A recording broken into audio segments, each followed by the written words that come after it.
What made you decide that India is not the destination which you prefer to go further or practice further? I always wanted to study abroad and experience life abroad, so which is why I decided to go to Australia. I am going to do a Juris Doctor there. I think this JD course you could have went directly after 12th also. JD is a postgraduate course. Okay. You have to have an undergrad course before that, but specifically law karna zaruri nahi hai in your UG. Since you were studying in NLU, can you explain a little about NLU? How is the life there? Is it easy to get admission or is it difficult? How is the teaching really in NLU? So hello and welcome everyone. We have Vagmita with us who have got admission into Monash University in Australia. And which course are you doing and why have you decided this? Can you tell us a little about that, Vagmita, please? Yes, so I am moving to Australia, having done BA LLB from the National Law University of Bhopal. I always wanted to study abroad and experience life abroad, so which is why I decided to go to Australia, which is one of the best countries out there, and Melbourne specifically because it's a multicultural city. But I am going to do a Juris Doctor there, which is a postgraduate degree in law, which is 3 years. Similar to LLB here is JD there. So having been experienced law in India and having done it, I want to experience another jurisdiction altogether, and to maximize my opportunities after the degree, I have to do the JD and not the LLM, because by doing an LLM in Australia, you don't get a chance to get registered under the Bar Council there. So if you want to get registered and practice as a lawyer in Australia, you have to do the JD or the LLB. Right. So, अभी आपने NLU से you have completed your LLB, right? Yeah, Was it BA with- LLB. So Yeah. it was 4 years or 5 years? 5 years. 5 years. So that included LLM also or just? No, BA and LLB. Okay. All So those subjects. just the bachelor's course is in itself is 5 years. Yeah. Okay. So, and I think this JD course you could have went directly after 12th also? No.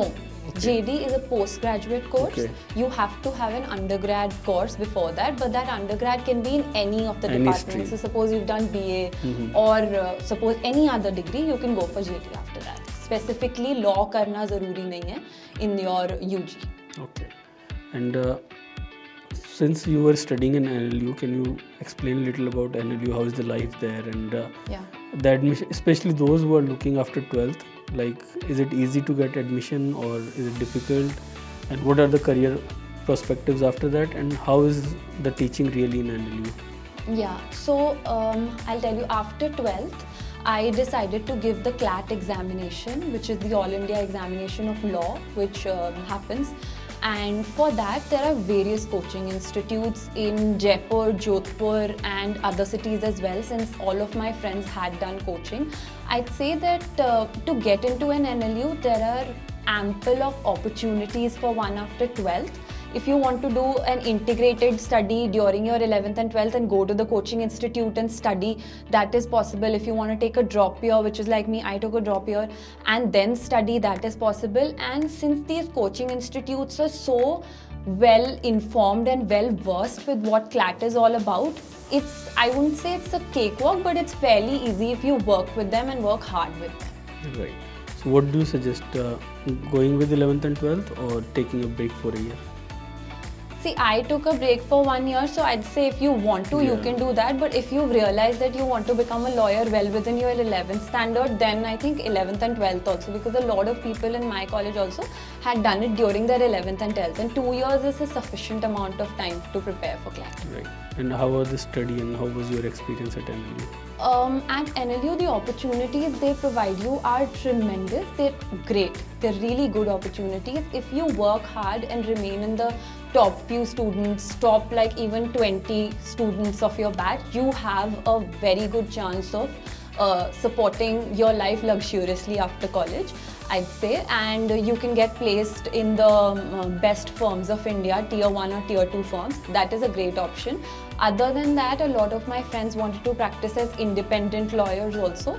That road is a little longer and that route does not fetch you money instantly, because in the very beginning, obviously you have to work under some lawyer, but that is something that you need to sacrifice on if you want to earn enough in like say Later 3 years, years, yeah. 5 years ahead. You have you to will be plan. self-employed as well. You'll so be that will be another self-employed. luxury. Yeah, and you can't expect a senior lawyer to pay you like more than $1 lakh or that per month. But a firm does. Firms pay. You are saying that if you are in 20% of the top class 20-30%, students, yeah. So does that mean that just by getting into NLU, you cannot promise a good life? No, you can't. You need to build your CV in such a way. I've seen people who were ranked 60, 80 in the 120 student batch, them also fetch jobs. So it really depends on how you build your CV. They had international moot court competitions and they had performed insanely well in one of their internships and impressed their management and their seniors. So that can happen. A lot of my friends did that. They did not have good ranks, but they were smart, they were intelligent. It's not it's not unbelievable for an intelligent person not to to underperform. You can be intelligent and still not get enough marks, so that is there. But if you perform very well in an internship, seniors do recognize that and they call you again for the internships, and that is how you can get placed. But you need to work.